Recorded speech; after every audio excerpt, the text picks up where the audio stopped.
ಅಕ್ಕ ಎಲ್ಲಿಂದ ಬಂದ್ರಿ? ನಾನು ರಾಯಚೂರು ಜಿಲ್ಲೆ ಲಿಂಗಸೂರು ತಾಲೂಕು ಬೆಂಡೋಣಿ ಗ್ರಾಮದಿಂದ ಬರ್ತಾ ಇರೋದು. ನಾನು ನೇರ ಮನವಿ ಕೊಡಬೇಕು ಅಂತ ಹೊರಟಿದ್ದೀನಿ ಉಡುಪಿಗೆ. ಇದೇ 28ನೇ ತಾರೀಕು ನರೇಂದ್ರ ಮೋದಿ ಅವರು ಉಡುಪಿಗೆ ಬರಲಿದ್ದಾರೆ. ಹಾಗಾಗಿ ಅವ್ರಿಗೆ ನೇರ ಮನವಿ ಕೊಡಬೇಕು ಅಂತ ಹೊರಟಿದ್ದೀನಿ ಸರ್. ಏನು ಮನವಿ ನಿಮ್ಮದು? ನಂದು ಅದೇ ಸರ್ಕಾರಿ ಶಾಲೆಗಳು ಬಂದಾಗ್ತಿದೆ, ಅತ್ಯಾಚಾರಗಳು ಜಾಸ್ತಿ ಆಗ್ತಿದೆ ಕರ್ನಾಟಕದಲ್ಲಿ.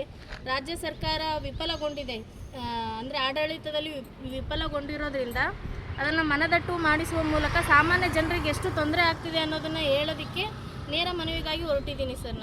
ನೀವು ಎಷ್ಟು ದಿನ ಆಯ್ತು ಸ್ಟಾರ್ಟ್ ಆಗಿ ಇದು ಪಾದಯಾತ್ರೆ? 10ನೇ ತಾರೀಕು ಶುರು ಮಾಡಿರೋದು.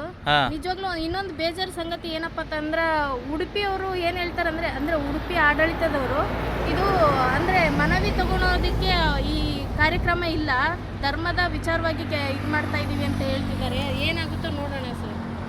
ಈಗ ಅಲ್ಲಿ 10ನೇ ತಾರೀಕು ಪ್ರಾರಂಭ ಮಾಡಿದ್ದೆ ನೀವು? 10ನೇ ತಾರೀಕು. ಅಲ್ಲಿಂದ ನೀವು ರಾಯಚೂರಿಂದ ನಡೆದುಕೊಂಡೇ ಬರ್ತಾ ಇದ್ದೀರಿ? ಹೌದು.